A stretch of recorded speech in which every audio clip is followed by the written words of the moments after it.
Hi, thanks for joining us today in the Finweek studios. We're talking about, do you need a business plan? Joining me in studio is Olani Mevo from Business Partners and Gavin Simonovitz from Feedback Rockets. Thanks for joining us today. Thank you. So many SMEs and startups, they're told you have to have a business plan, it has to be all written out nicely, perhaps have it in PowerPoint to present to your partners. But some think it's overrated. Gavin, what do you think? Is a business plan a necessity? I think a business plan is important, but probably not for the reason that people think. You know, most people, when they prepare a business plan, it's because they want to raise funding. And the funder wants to see the specific items in the business plan all mapped out properly. And that's not the right reason to do a business plan. The right reason is because the business plan helps you actually think about the business, think about the important issues that need to be in place in order to roll out the business successfully. Things like your business model, your pricing, your marketing strategy, your competitors, your team, your human resources, etc. And those things need to be thought out very carefully before any business is launched. So the key here is that the business plan is for internal use. It's not just to look fancy to outsiders. I think so, yes. I mean, it serves both purposes as well. I mean, there are things in the business plan that are very useful for a funder. The funder gets a really good insight into how you think about the business, what your plans are for the business, what your strategies are, and that's crucial for them to make the decision about whether you're fundable or not. But it's equally important from a planning point of view that you as the business owner have some kind of idea of where you're going and a proper plan on how to get there. Zolani, what is your take on a business plan? If you were to ask me to say yes or no, I would say yes. It is important. But as Gavin has indicated, other people tend to suggest that it's not necessary because of wrong reasons. To the extent that you make it customized for your purposes in your business, then you see the importance. It's not just about completing it and shelving it afterwards, because how long is a business plan?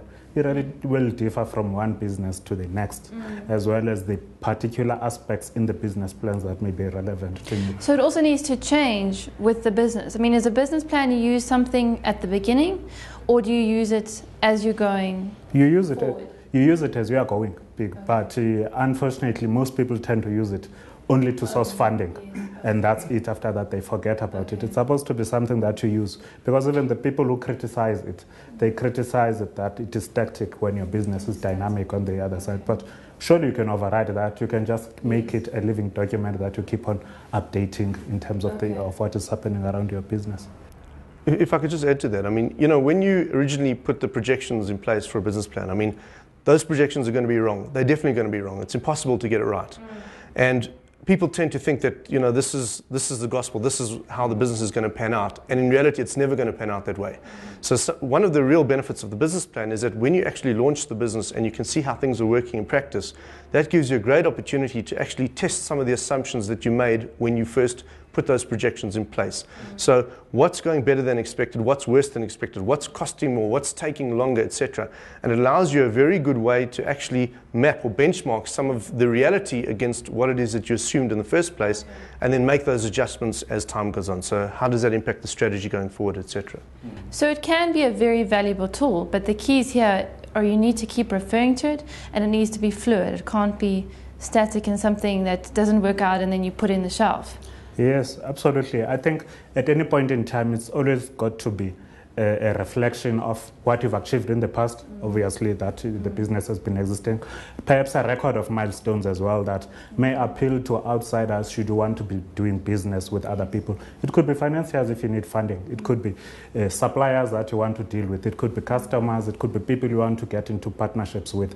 That shows you the history of what you have been through. And of course, the analysis that Kevin was referring to would be captured in there. This is what we had assumed, this is what was actually the case, and therefore the learnings that you're going to bring in onto your focus.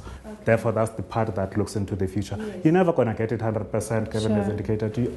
It's assumptions. It's assumptions, but how far are you from the reality is hopefully something that you'll get correct as the time goes with your business. So now we're going with, yes, I need a business plan, and I'm an SMME.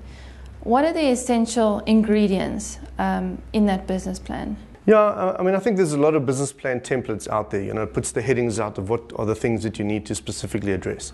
But the general principle is that it needs to be a comprehensive, well thought out plan about how you are going to actually launch the business. So if, for example, you need R1 million to fund the business, and someone magically gave you a check tomorrow, what would you do with that R1 million, and how would you spend it, and what would the next year entail in terms of actually putting the business in place? And I think as long as the business plan addresses comprehensively what are your action plans in terms of rolling out the business, if everything went the way that you intended to go, then it achieves the aim. Zolani, what would you say are the key points to a good plan?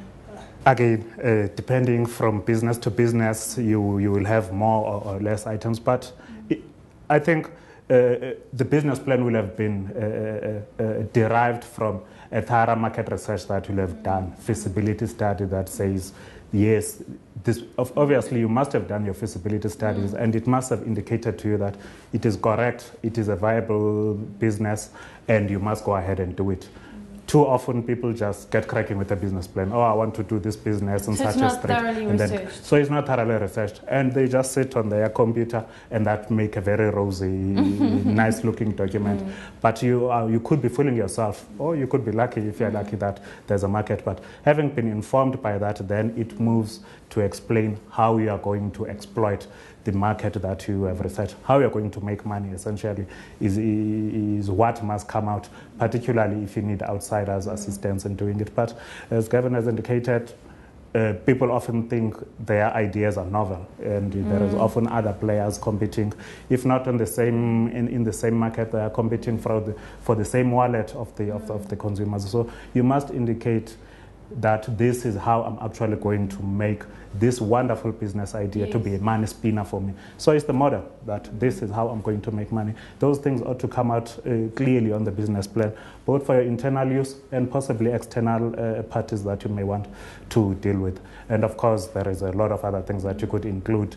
How just not only the financial side of the business, but your human resources aspects, your operations aspects, your legal aspects that you may want to think of. Yes, because often as startups, we find that they neglect all these other things. They neglect the revenue model, they don't do their market research thoroughly enough. So perhaps a business plan, forcing them to sit down and write up a comprehensive business plan can be a way to iron out or fill those holes that perhaps wouldn't have been filled without a plan. And the idea is not to make it overwhelming for would-be entrepreneurs, for starters, because as we have indicated, it can be any length, and you can include as many things as possible. But the idea is for the various templates that are out there to prompt you to think about things.